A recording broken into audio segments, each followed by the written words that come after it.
से विधायक हैं, खाली जो 9 मंत्री जिन्होंने 9 विधायकों ने मंत्री पद की शपथ ली है उनके नाम अब तक सामने आए हैं। तो अब बाकी के विधायक कौन कौन हैं उसकी लिस्ट हालांकि उन्होंने राज्यपाल को सौंपी है, लेकिन वो लिस्ट अब तक सार्वजनिक नहीं की गई है। किन किन के नाम है, हालांकि शरद पवार का ये कहना है कि जो तमाम विधायक हैं वो उनके संपर्क में हैं और अजीत पवार जो दावा कर रहे हैं वो गलत है। तो किसके दावे में सच्चाई है, कौन सही कह रहा है, ये थोड़ी देर में साफ हो पाएगा जब अजीत पवार जो है वो सारे पत्ते अपने खोलेंगे और यहाँ पर शरद पवार क्या बोलते हैं वो देखना भी काफी अहम होने वाला है। दिवाकर, ये 4 नेताओं के बागी होने भर का मामला नहीं है, क्योंकि बीते साल ही हमने वो पूरा प्रकरण देखा है कैसे संवैधानिक तौर पे भी और राजनीतिक तौर पे भी उद्धव ठाकरे वक्त के हिसाब से कमजोर पड़ते गए और वो अकेले बचे अपनी पार्टी में। हालांकि और विधायक है, अकेले मैं इसलिए कह रही हूं क्योंकि मजबूती जिन चेहरों से थी वो उनका साथ छोड़ चुके। क्या शरद पवार का हश्र भी उद्धव ठाकरे जैसा होगा? क्योंकि मैं इस बात को अभी भी एक्सेप्ट करने के लिए तैयार नहीं हूं कि क्या शरद पवार इस तरीके से हो जाएंगे कि वो अपनी पार्टी नहीं बचा पाएंगे। दिवाकर, देखिए रीमा, जो नेता शरद पवार को छोड़कर गए हैं उसमें छगन भुजबल शरद पवार के बेहद करीबी, दिलीप वलसे पाटिल को गृह मंत्री बनाया गया। जी दिवाकर, बोलिए आप। कहाँ आ गए? आमतौर पर दिलीप वलसे पाटिल जो है उन्हें गृह मंत्री कब बनाया गया था, जब अनिल देशमुख पर कई बड़े आरोप लगे थे। दिलीप वलसे पाटिल भी बेहद करीबी माने जाते हैं। इसके अलावा कई और नेता, अनिल भाईदास पाटिल जिसका नाम है, वो शरद पवार के बेहद करीबी रहे हैं। शरद पवार से जब भी मुंबई आते रहे हैं मुलाकात करते रहे हैं, बिना मुलाकात करते हुए जाते नहीं है। तो ऐसे में ये इतने करीबी नेता को तोड़ने में अजीत पवार को सफलता कैसे मिली, इसके पीछे वजह क्या रही, क्यों ये नेता अजीत पवार के साथ जाकर खड़े हो गए? तो जाहिर तौर पर इस पर अब शरद पवार को मंथन करना है। शरद पवार को कभी उम्मीद भी नहीं थी कि जो है इस तरह से उन्हें झटका लगेगा। उनके बेहद करीबी जो नेता हैं वो इस तरह से जो है उन्हें धोखा देकर जो है साफ तौर पर अजीत पवार के साथ जाकर खड़े हो जाएंगे। तो कुल मिलाकर अगर कहें तो शरद पवार के सामने मुसीबतें बहुत बड़ी हैं। अब ऐसे में अगर 40 विधायक जो है अजीत पवार के साथ हैं तो 13 जो विधायक बचते हैं उनको कैसे जोड़ के रखा जाए। उद्धव गुट की तरह एक एक करके वो भी ना उन्हें छोड़कर चले जाएं, ये भी शरद पवार को देखना होगा। दिवाकर, ये सवाल भी अहम है कि उद्धव ठाकरे के वक्त में उनके पार्टी के कार्यकर्ताओं और अहम चेहरों ने, खासकर शिंदे ने ये कहा कि बाला साहब ठाकरे की जो विचारधारा है उसे फॉलो नहीं किया जा रहा, इसलिए हम नाराज हैं।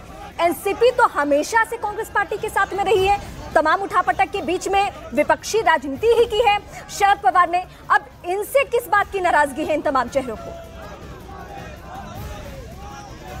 देखिए, साफ तौर पर अजीत पवार की नाराजगी तो समझी जा सकती है रीमा, क्योंकि 10 जून को जो दिल्ली में अधिवेशन हुआ था एनसीपी का, जहां पर सुप्रिया सुले को और प्रफुल्ल पटेल को कार्यकारी अध्यक्ष बना दिया गया था और अजीत पवार को कोई बड़ी जिम्मेदारी नहीं दी गई थी। हालांकि उस दौरान अजीत पवार ने कहा था कि उन्हें कोई नाराजगी नहीं है, लेकिन 2 दिनों बाद अजीत पवार का एक दर्द वाला बयान सामने आता है कि उन्हें अब विरोधी पक्ष नेता नहीं बनना है, उन्हें पार्टी में कुछ बड़ी जिम्मेदारी चाहिए। और इसी विचार को लेकर कल अजीत पवार के बंगले पर बैठक भी हुई थी, जिसमें सुप्रिया सुले भी शामिल हुई थी, प्रफुल्ल पटेल भी शामिल हुए थे, तमाम अन्य बड़े जो नेता जो अजीत पवार के साथ गए हैं वो भी शामिल हुए थे। लेकिन सुप्रिया सुले को इसका अंदाजा भी नहीं लगा कि बैठक खत्म होते ही अजीत पवार इस तरह का राजनीतिक खेल खेल जाएंगे कि पार्टी टूट जाएगी। वहां से बैठक के बाद सीधा राजभवन पहुंचते हैं अजीत पवार और साथ ही साथ प्रफुल्ल पटेल की बात। प्रफुल्ल पटेल ने जिस तरह से शरद पवार का साथ छोड़ा है, शरद पवार को उसकी उम्मीद भी नहीं रही होगी, क्योंकि प्रफुल्ल पटेल एक ऐसे शख्स है जो शरद पवार के साथ कदम से कदम मिलाकर चलते रहे हैं, चाहे वो दिल्ली की बात हो या महाराष्ट्र की बात हो। तो ऐसे में प्रफुल्ल पटेल ने ऐसा क्यों किया, ये भी शरद पवार को कहीं न कहीं सोचना समझना होगा कि प्रफुल्ल पटेल को उन्होंने यही बात ज्यादा चुभ रही है शरद पवार को, प्रफुल्ल पटेल का जाना, क्योंकि अजीत पवार के बारे में उनको पहले से मालूम है। यही वजह है कि बीते महीने जो बैठक हुई कोई अहम जिम्मेदारी नहीं दी गई। लेकिन मुझे अब आपसे ये भी जानना है कि शरद पवार ने अजीत पवार को लेकर क्यों नहीं डिसीजन लिया? वो तो उन्हें पता था कि वो पार्टी को मेरे साथ आगे लेकर नहीं जाएंगे, वो बागी तेवर कभी भी अपना सकते हैं, तो वक्त रहते शरद पवार ने उनके ऊपर क्यों नहीं एक्शन लिया?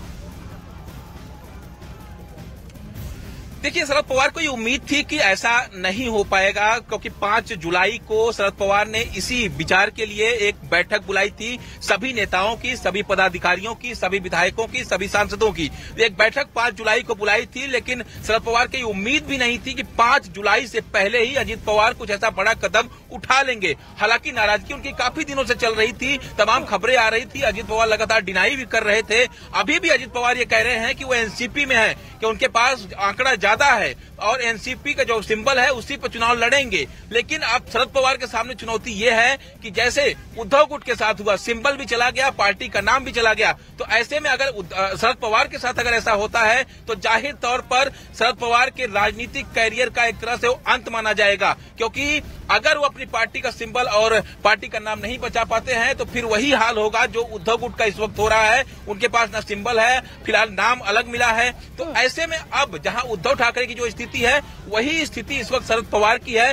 हालांकि शरद पवार ये कहते नजर आए थे कि उद्धव ठाकरे अपने पार्टी के अंदर क्या चल रहा है वो समझ नहीं पाए, लेकिन अब जबकि शरद पवार की पार्टी में इतनी बड़ी टूट हुई है और उसी तरह से टूट हुई है जैसा कि शिवसेना में टूट हुई थी, तो इस पर शरद पवार क्या कहते हैं। अब जब कार्यकर्ताओं के बीच पहुंचे हैं यहाँ कराट पर, तो क्या संबोधित करते हैं, कार्यकर्ताओं को क्या बात करते हैं, वो देखना काफी अहम होने वाला है।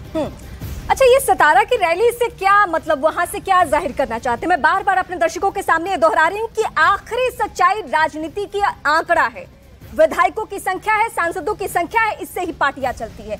शक्ति प्रदर्शन आप लाख कर लीजिए, कार्यकर्ताओं का हुजूम मौजूद कर लीजिए, उससे कोई फर्क नहीं पड़ने वाला है। आखिर सतारा से क्या मैसेज देना है शरद पवार को?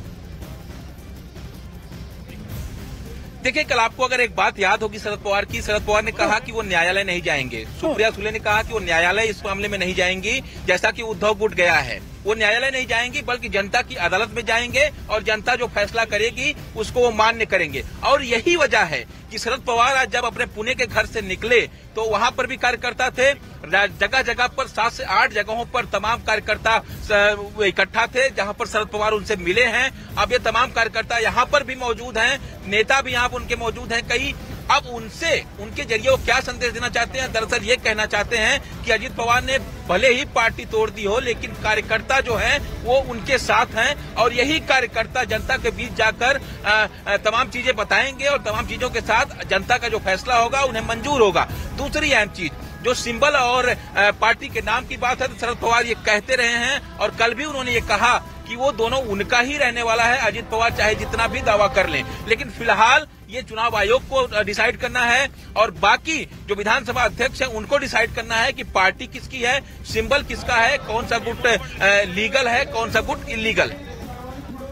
शरद पवार की जो स्थिति इस वक्त हुई है, देश में कोई भी राजनीति का जानकार इस बात को स्वीकार करने के लिए तैयार नहीं है कि क्या ये उनके मर्जी के, उनके जानकारी के बगैर हो गया है। कुछ लोग तो थक हार कर ये तक कह रहे हैं कि हो सकता है कि इंटरनली सपोर्ट भी हो अजीत पवार को, लेकिन अब इन सारी चीजों में क्या सच्चाई है ये तो हम वक्त पे छोड़ते हैं। लेकिन शरद पवार कोर्ट का रुख क्यों नहीं करना चाहते हैं? शरद पवार राहुल नरवेकर जो कि विधानसभा स्पीकर है उनका रुख क्यों नहीं करना चाहते? क्योंकि जो संवैधानिक विकल्प है शरद पवार के पास, दिवाकर, वो यही सब विकल्प है। जनता के बीच जाने से सिर्फ आप समर्थन हासिल कर सकते हैं, उस पार्टी को बचाना जिसको आपने खून पसीने से सींचा है, शरद पवार ने सींचा है। अगर उसे बचाना है तो आपके पास विकल्प यही है दोनों। दिवाकर, देखिए रीमा, जो अगर वो विधानसभा अध्यक्ष के पास जाते हैं तो उसमें प्रक्रिया लंबी है, क्योंकि अगर विधानसभा अध्यक्ष के पास उनका पत्र जाएगा तो विधानसभा अध्यक्ष बाकायदा उस पर बैठेगा, दोनों गुटों को, विधायकों को अलग अलग करके बुलाया जाएगा, उनसे उनका बयान दर्ज होगा वहां पर। तस्वीरों के साथ एक बार फिर हम दर्शकों के सामने होंगे, बहुत छोटे से ब्रेक ले रुकते हैं।